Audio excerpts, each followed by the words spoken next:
Now we're going to make our way through another wood. Again, be careful about the branches and the twigs that they don't catch you in the eye. And this time we're going downhill.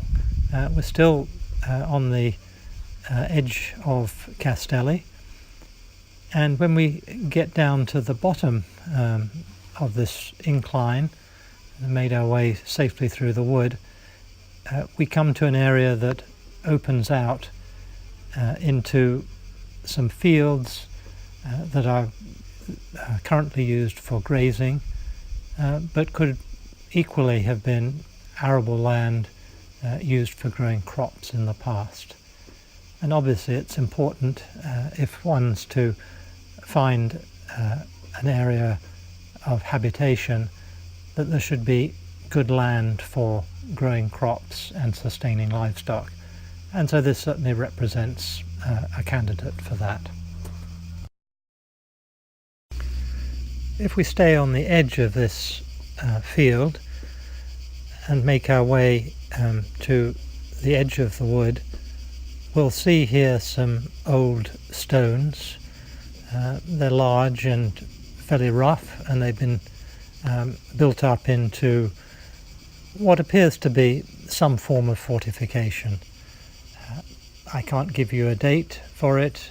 Perhaps it's medieval, perhaps it's older than that, but I think it certainly gives an indication that this was an area that was worth protecting from enemies, and perhaps this was one element of a defensive wall or series of walls and towers to enable the inhabitants to be safe in the face of raiders.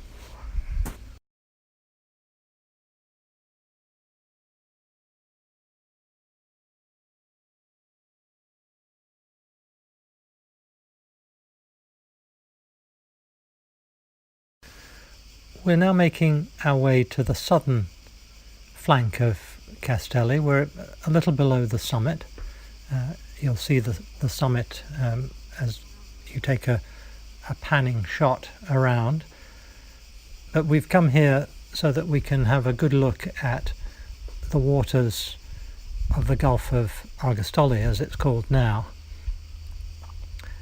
And this is to give you a clear impression of how Castelli itself is in a commanding position. It's 200 meters above sea level. It looks down on the waters of the Gulf, and it would certainly be a good situation from which to control what goes on in the surrounding area and in the waters of the Gulf itself.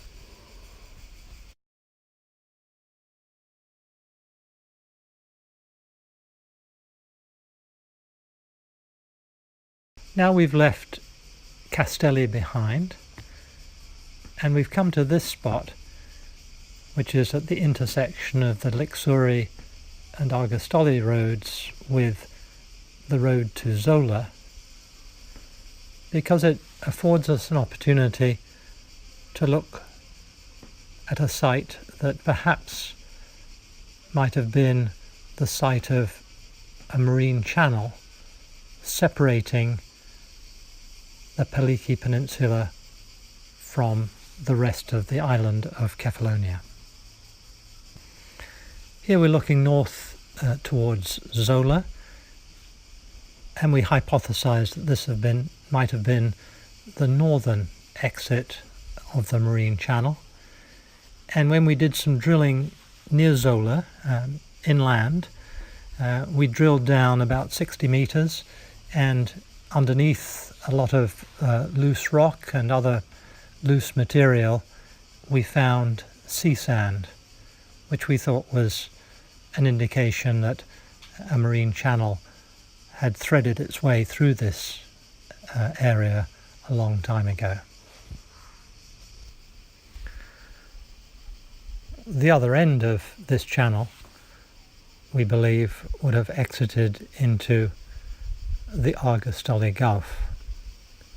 which we were looking down on a little while ago.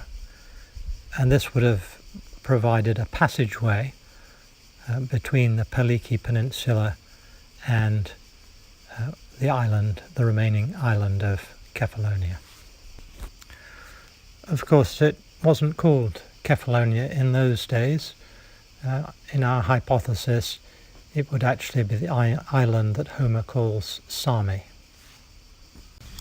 Now we're down at sea level. We're at the northern end of the Argostoli Gulf, and looking straight ahead, you can see a marshy area that's between us and the white edges of the quarry that you can see in the distance.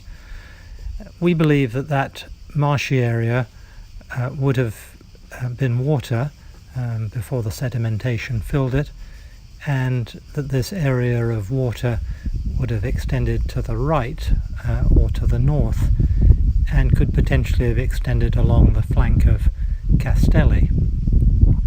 And in fact, when we did some drilling here a few years ago, we drilled down and found evidence that suggested that there was a deep water area that could have been a harbour or signs of a harbour, and material, organic material that we found supported a date that is consistent with the Mycenaean or Bronze Age era, that would be the time of Odysseus and the warriors who fought in the Trojan War.